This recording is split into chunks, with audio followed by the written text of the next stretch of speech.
Imagine a new kind of investing, a potentially life-changing way to invest that honors biblical principles, the kind of principles that you and I grew up with. Since 1994, Timothy Plan has made biblically responsible investing possible, offering mutual funds and ETFs that are filtered for biblical principles. Don't compromise your values. Invest with Timothy Plan.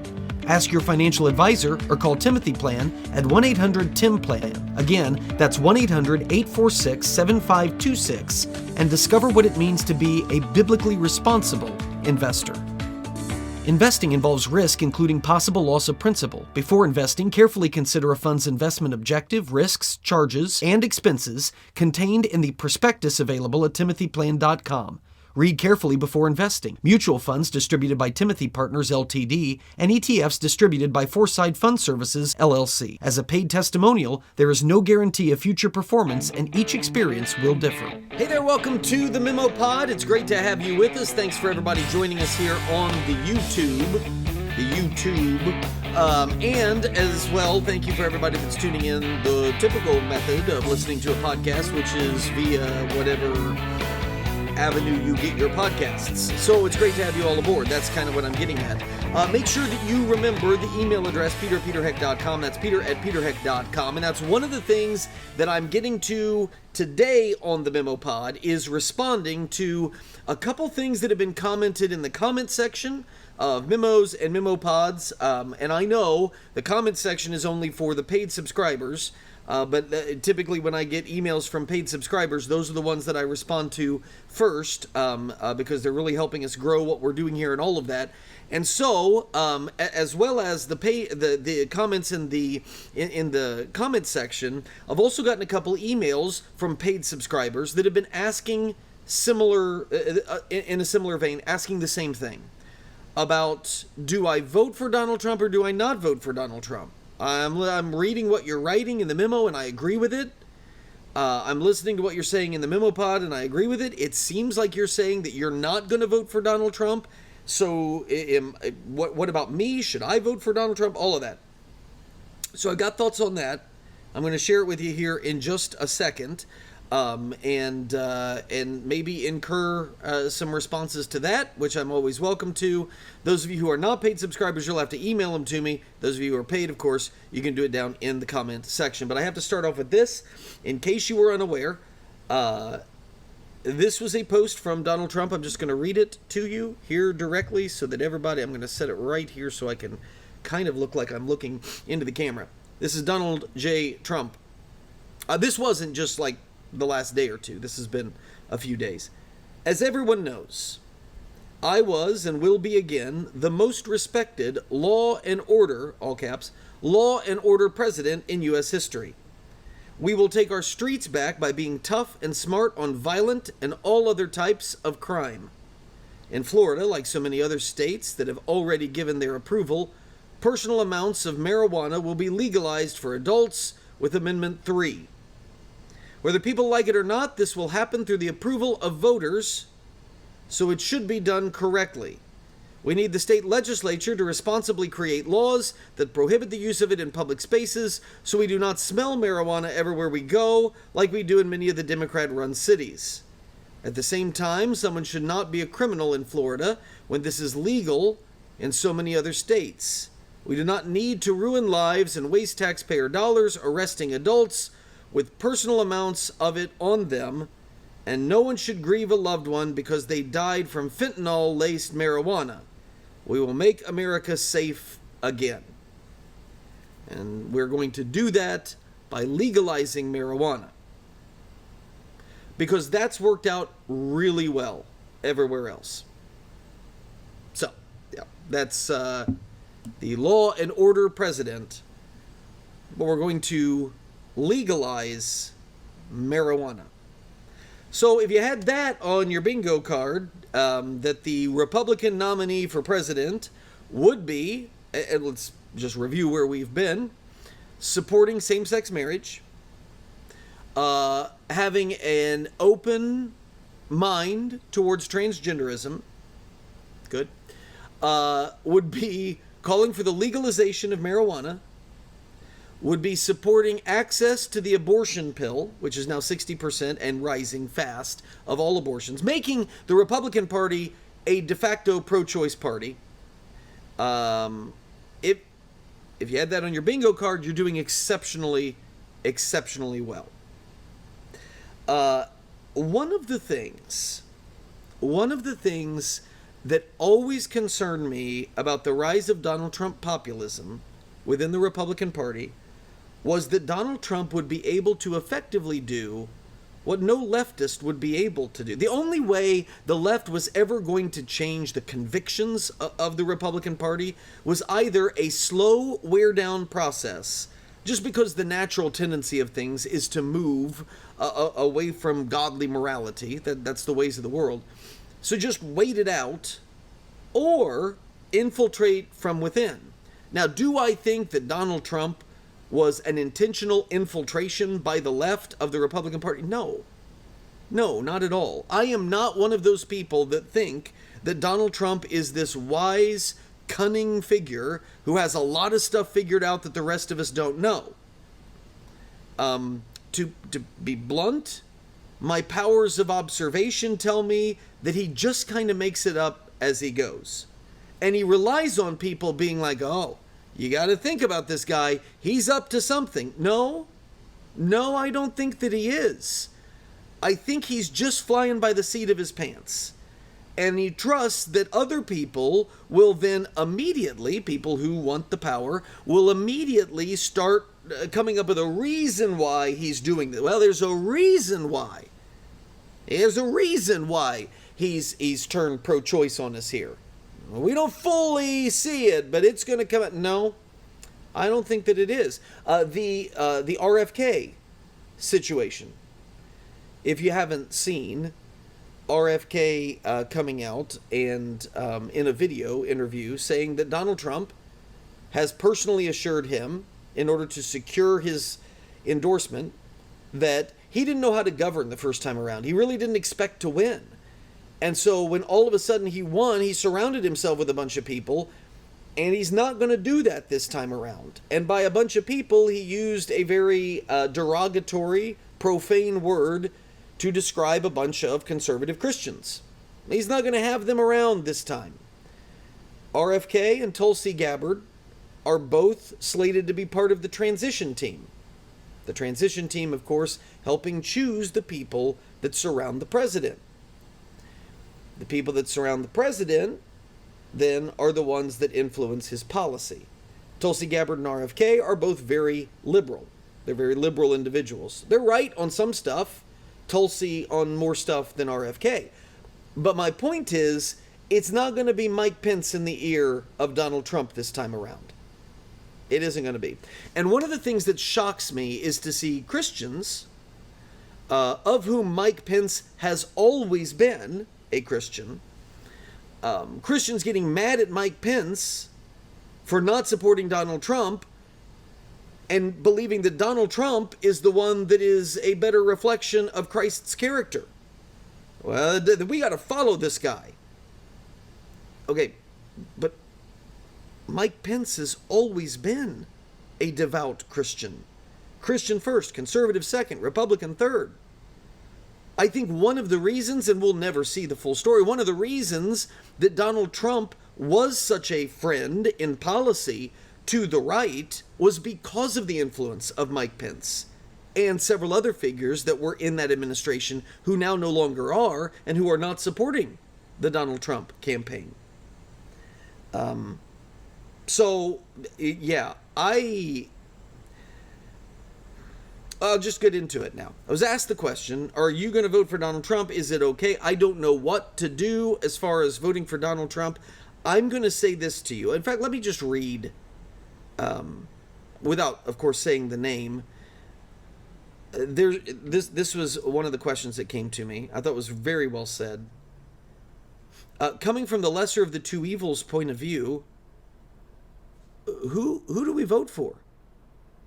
It's a binary choice. It's Kamala Harris or it's Donald Trump. So who do we vote for?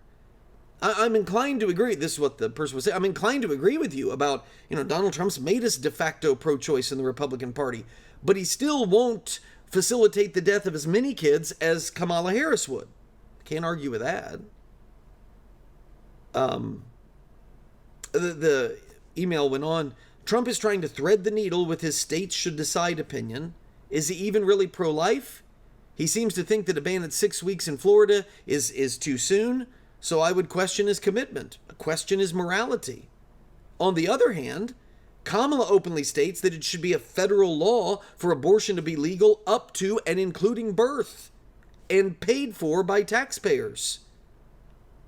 If you're simply going by which one is more evil, that would clearly be the more evil. So what does a faithful person do?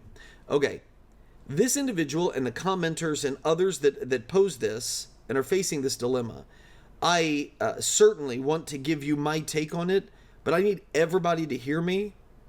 I am not the wise sage on this. I don't know how to fully answer the question, because this is why I will not give grief to any Christian on their response to the Trump phenomenon. I think it's incredibly difficult. And the thing is, for some of you, it's not difficult at all. I wish that I was in that position. Do I think that Donald Trump doing what he's doing right now makes it easier for people who lean the way that I do? Yeah, I do. I think the more Donald Trump stakes out positions to the left of where I am, which is on pretty much every issue, it becomes increasingly easy. When I see videos like the RFK video, where Donald Trump has essentially made a promise, and Donald Trump has said Tulsi and RFK are going to be on my transition team. When I see his son go forward and to say that Republicans shouldn't be talking about issues like abortion, that those aren't the issues that actually matter. We need to talk about things like the economy and all of that stuff. It does make it a little easier for me. But I, in no way, am going to tell a Christian and bind someone's conscience. That's the biblical term for it. Bind someone's conscience on the issue of who to vote for. I can simply tell you that in the previous 2 elections where Donald Trump was on the ballot, my conscience was not clear before God when I considered voting for Donald Trump. When I read in Proverbs the 6 things the Lord hates and the 7 things that he detests, I see, with a couple obvious exceptions, I see a startling, pretty vivid description of Donald Trump. Yes, of course I know that God can use anyone. We will never thwart the will of God. The ultimate, I just preached on this last week, the ultimate culmination of his glory and the triumph of the church, they're going to happen no matter what man tries to do. I can intentionally try to subvert the will of God, and I'm not going to be successful. Me and every other human being can try successfully to subvert the will of God, but in the end, there will be his glory and the triumph of his church. That's coming. That's happening. And so no matter what man does, no matter what we try to do, no matter who's in power, if they're an agent and a tool of Satan, whatever it is, we can have Nebuchadnezzars across the board, around the world. And in the end, God's will be worked out. It's going to happen. He's that brilliant. He's that far beyond us. He's that beyond comprehension. That's going to happen. I don't want to subvert the will of God. I want to be on the side of the will of God. I want to be obedient to the will of God, as do the vast majority of people who are posing this question and are struggling over this question. I'm saying all of this about the will of God because when I hear the argument, well, God can use Trump like he used Cyrus. God can use Trump because, he used Nebuchadnezzar, right? That's never been the question. The question has been, did God want his people voting for Cyrus? Would God have wanted his people voting for Nebuchadnezzar? The truth is, God can and will use Kamala Harris, just like he used Barack Obama, and just like he uses anybody else who sits on an earthly throne. He's working all things together towards his ultimate glory and the triumph of his church. I don't know what his will be for one of the most brutally pagan nations on the face of the earth right now, and that would be the United States of America, exporting extraordinarily dangerous concepts and ideas and philosophies. I don't know if the end has come for our civilization and it's slowly going to crumble to pieces. I don't know if he wants to preserve it and he still has things that he wants to do with the United States. I don't want the United States to collapse, of course. But ultimately, my objective isn't the preservation of any polis. It isn't any city. It isn't any state. It isn't any nation state. That's not what I'm in this for. Would I love to see the glory of God, the triumph of his church, and the preservation of our way of life in the United States? You bet I would. And that, to me, is the logic in voting for Donald Trump. The logic in voting for Donald Trump is not the glory of God and the triumph of his church and the preservation of the American state. It's just the latter. We want to preserve the American way of life as long as possible. I don't think that's bad that somebody wants to do that. I just think it's important to note that that isn't a top priority. And so if you have to contradict the glory of God in order to try to preserve the American nation state, I don't think that's what a Christian should do. Now, that's where I am. I shouldn't say firmly, I have been convicted that my vote in favor of Donald Trump for the presidency would be solely pragmatic and based on, I want to preserve this way of life for me and my children. And I think Kamala Harris is going to wreck it, and I think Donald Trump will at least delay the inevitable collapse. So it's entirely self-serving. In order to do that, I feel in my heart, and this is where I've been the last two elections, that I have to ignore that this is not an individual that God would want me tying myself to. That this is not an individual that represents the godly values that I cherish. That God would not want me casting my vote and identifying myself with a movement that so vividly describes the 6 things that he hates and the 7 things that he detests. So I can't do it.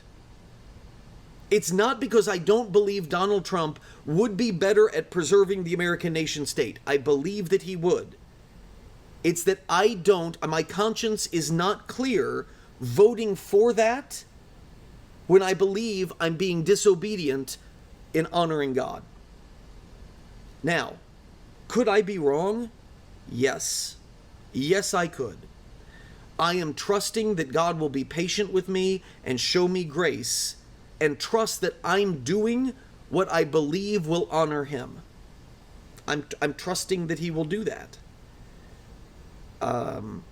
At the same time, I know that there are people who believe not only am I preserving the American nation state by voting for Donald Trump, I'm saving babies.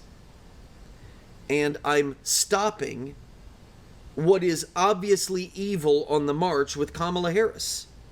It's playing forward. This is where we end up if we go down the Kamala Harris path. And I can't fail to do all I can to stop that. I know the evil that will come to this civilization and this society. I'm saying where I think a lot of people are. I know the evil that will come if someone like that is in office. Now, personally, do I think she will be successful in implementing a lot of that stuff? I don't. That's just from a pragmatic standpoint. I don't think she will be. I don't think she'll have the Congress to do it. I don't know this. I don't think she'll have the Congress to do it, and she doesn't have the political savvy and political skill to be able to pull it off. She won't be able to. So I don't believe all of the disaster that Barack Obama couldn't pull it off. And Barack Obama had extraordinary political skill. He did a lot of bad stuff, but all of this is the end of the republic stuff, it didn't happen. I mean, Donald Trump followed him. So, and the pendulum swung back. So I'm not one who believes that, well, this is it. The fate of the republic, we collapse if Kamala Harris gets elected. I don't think so. But again, that's immaterial really. People, godly people, see Kamala Harris as leading us down that path, and they say, God, in order to honor you and the things that you value, I'm going to do all I can to stop that. And I'm trusting, God, that you know my heart, and you know I'm not endorsing all of the things about Donald Trump that he says or does, and all that he represents, and all that he's done. I don't even necessarily believe that he's a believer, and he may just be using me, but I trust, God, that you will show me grace. I trust that you will see my heart, and what I'm actually in this for is to honor you and is to provide a better way of life for my neighbor. That's what's motivating me, and that's why I'm doing this. Man, I'm never going to fault somebody for doing that. That's what I mean about not binding the consciences of believers. Now, I will say this. There are more of us who take the position, I just can't, in good conscience, cast a vote for Donald Trump, but I do not want to fault anyone or attack anyone in their Christian character if they do vote for Donald Trump. There's a lot more of us in that camp than there are people who say, I have a clear conscience, I'm voting for Donald Trump, but I will not attack someone whose conscience isn't clear and who can't bring themselves to vote for Donald Trump. I don't hear that a lot. And I don't need to hear it.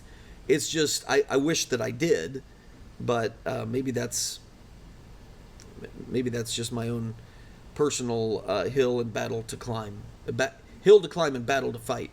And I do, a couple of the other emails that came in, and I don't want to ignore this argument, is if you vote for a third party, which is what I would do, if you vote for a third party, or honestly, the third parties that exist, I don't think are worthy of my vote either. If you write in a candidate in order to honor God, if you write in a candidate, you're throwing your vote away. I agree that I'm throwing my vote away if my vote belonged to either of the two political parties, if my vote belonged to my fellow countrymen, if my vote belonged to the United States. But that's not where I see voting as an act of worship, because as a Christian, everything is an act of worship. And to me, I don't know as a Christian how you get around that reality. Everything we do, the way that I work, my work ethic, the way I talk to my family, the way that I conduct business in the marketplace, where my investments are, all of those things, technically speaking, are an act of worship. And so if that's the case, voting is an act of worship, which means I owe my vote to God.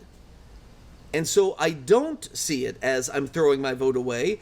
I see it as I'm casting my vote to honor God. If that vote belonged to honoring the destiny of the United States, well, then to me it's a no-brainer. I obviously have to pick whoever is the most likely to win and will do the least damage. But that's where I'm coming from on that. And like I said, Trump's dive into leftism, which is where I think he's probably in his heart always been, that's not even fair. I don't think, I should retract that, because I don't think you can do the things that he did in his first term and appoint the judges that he appointed in his first term and really be a progressive liberal. I just don't think he really has an ideology. And honestly, that's what populism is. And that's why I think you're seeing the shift here. Because you could easily say that, and I think that's where Lila Rose and a lot of the committed pro-life conservatives are, and Christians are. They're saying, how does a guy who appointed Gorsuch and Kavanaugh and Amy Coney Barrett, the three justices necessary to overturn Roe v. Wade, how does the same guy that did that turn around and say, yeah, I want access to the abortion pill, and Arizona and Florida are going too far in protecting babies? You can't say I'm for states' rights on the issue, but these states that are enacting pro-life laws, they're going too far. I believe a state should be able to allow abortion up until the moment of birth, but These states over here that are protecting babies almost from the moment of conception, no, that's too much. That's too far. Well, that's not really a states' rights approach then. That's a pro-choice approach, which is what Donald Trump is outlining now. So that's where I am. That's how I best answer that question. And I don't know if that's helpful at all. Really, I'm doing that more to outline where I'm coming from, so you have an idea of where my thoughts come from on the issue, more than I'm trying to sway anybody else. If it does, if you think about issues in a different way, and maybe it convinces you to vote for Donald Trump, to hear that laid out. I get it. I understand. And I'm not going to, from a Christian standpoint, I'm not going to fault anybody. There will be no binding of consciences here. That's just not what I'm into, not what I'm interested in doing. So, your thoughts welcome, though, and that's me opening up and now closing the mailbag. One of the things that I want to get into in the second half, I do want to mention some hilarious media headlines. You'll love them. I also want to mention something about this Gaza and Hamas and Israel thing. I have a piece of audio that is about, I don't know, a minute and a half long. If you don't know who Douglas Murray is, you're going to get a minute and a half of him, and in 90 seconds, roughly 90 seconds, it is the most profound and perfectly well-stated position on the way all of this works. Who is at fault? Who is to blame? Who it is that wants peace and doesn't want peace? This is the best statement that I have heard to this point on the reality of what's going on in Israel and Gaza and the whole 9 yards. To me, after everything that just happened with the hostages being executed and all of that, this to me, every person in America needs to hear this statement, which is why I'm putting it behind the paywall, and only those paid subscribers will get to hear it.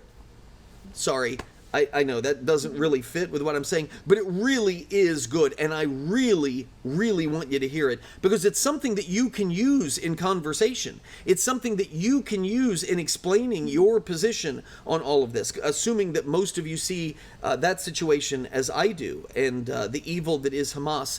This is just, it's open and shut. There's no argument to be made against this. We'll do that in the second half, and I will also tell you the most important story in the world that you are not hearing anything about. It's a devastating story that needs to be heard, and I think a lot of questions need to be asked as to why it's not being heard. We'll talk about that in the second half. That's for paid subscribers. Those of you who are free subscribers would love it if you'd give us a shot. $10 a month. Or just do it all at once. Just rip it off like a Band-Aid. $100 for the year. That comes with that $20 discount because it's just $100 for the whole year. That's the price of 10 months, gets you 12 months. So just do it. Rip it off like a Band-Aid, and you'll have access to the memo, the comment section, the Bible teaching, the comment section, the MemoPOD, full MemoPOD, and the comment section, all of that. And direct access if you've got thoughts you want to make sure that I hear and respond to. That's what comes for the paid subscribers. Would love it if you just give us a shot. And if you don't like it, if it's not a benefit, bail. It's that easy. Would love it. All right, back after this for paid subscribers. Free subscribers, I'll see you next week. The Memo with Peter Heck.